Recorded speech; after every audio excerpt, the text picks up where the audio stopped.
It's no secret the historically long government shutdown has had a real effect on hunger. We've watched as our neighbors struggled this past week, families stretching what little they have, many people reaching out for help and some for the first time. Little help is coming from the federal government, though recent court orders have prompted at least partial payments of SNAP, the nation's food assistance program. But a Trump administration official says that could take a few weeks up to several months, and that's just not good enough for families who can't afford to put food on the table right now. The money that your SNAP benefits will usually cover, with food that you would usually have to pay a light bill, you don't have that now. You know what I mean? You have to use your light bill money to pay to get food in the house. So it's just a lot of robbing Peter to pay Paul. What's more, the payments that do come at first will likely only be about half of what people normally receive. Keep in mind, this issue affects 670,000 Missourians, 186,000 Kansans of all colors, creeds, ages, and political parties. Most SNAP recipients are seniors, families with kids, and people with disabilities. The one saving grace in all this chaos, the efforts being made to help neighbors in need get by. We've seen companies and grocery stores step in with gift cards and free meals, all while states work to get funding going again.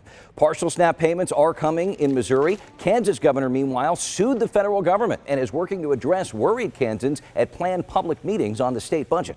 It's clear that people are concerned, not only about the Kansas budget, but everything that's happening on the federal level. And people are worried about what they're going to do to feed their families tomorrow. The governor's been organizing food drives at her town halls to help local food banks feed people in need. And as we've shown you before, they need the help because of the extra need. As politicians go back and forth on policy, the pressure is on right now to stave off hunger. I stopped by Nourish KC, a local food kitchen at 8th and the Paseo, to see firsthand what's being done to help our neighbors in need. Here at Nourish KC with Chef Shanita McAfee, who's running this nonstop operation here. Thank you so much for spending the time to talk to us on what is a busy day. Tell us about the need right now. Are you seeing more need because of everything that's going on? We are definitely seeing more need as of what is going on. Yesterday, our numbers peaked 550 plates served, which is not something we've seen since the COVID times. So we're just here every single day making sure that we show up and we're consistent and that we're here to be not just a plate of food, but a beacon of hope, a place where people can find support and community in a time where everything is like up in the air for everyone. This is the first of the month for us, so typically our numbers dip down to like 250 because folks have gotten their benefits, they are able to shop and do what they need to do to meet the needs of their family. And now we're at a time where we are typically planning to have less numbers. Now we're having more numbers, and we're doing that more with a whole lot less resources. And a whole lot more uncertainty right now. Yes. What are you telling your volunteers?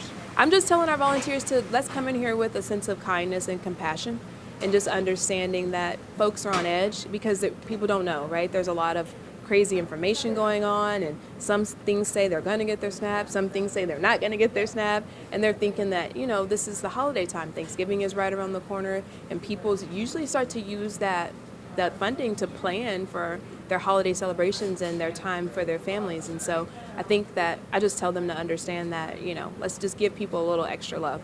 I know your crew is going full steam ahead right now. We are. Tell us how the community kitchen works and the service you provide. Sure. Community Kitchen works 90% on volunteers. And then the rest of it is our workforce development program. And we don't have a big staff here. So we really, really rely on people to donate their time and then corporations to donate their talent to help us keep this going.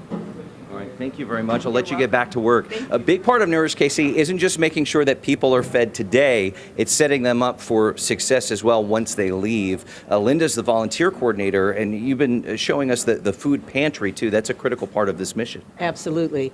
Our guests come in and they're asked to wash their hands, have a seat. We bring their plates to the table. Once they've had their lunch, they're allowed to go through the pantry to select any items that will help carry them over night or over a weekend. So the pantry functions as part of the lunch service. And this is, there's a refrigerator too. You're really trying to set them up for success. We are, definitely, because we get refrigerated items. Our refrigerator is a bit small, but we can keep replenishing as it empties out. We keep replenishing anything else we have, for them. Then there are the shelf-stable items, such as beans and canned beans, dry beans. We've got fresh produce, bananas, apples, oranges, that kind of thing, vegetables. Sometimes we get corn on the cob, those kinds of things. But they're free to come through and take one item each so that they can just sustain. And of course, for families, that's very important because grocery prices being what they are, it's hard for them sometimes to even just get basic items. Oh, for sure. Chef Shanita mentioned the volunteer effort. You're in charge of that. How important is that, and how can people help? Oh my gosh, volunteers are really the backbone of what we do.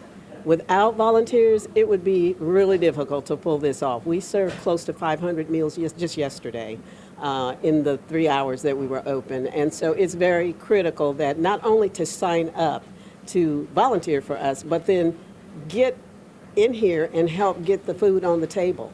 That's what's really important because, again, the volunteers do it. They do it. And I have a great set of volunteers who come in and see me. Yeah, they're really, really busy. Again, they're doing this multiple days a week. Absolutely. And I try to be as flexible as possible for them because I am volunteer-centered. I don't want to overwhelm them.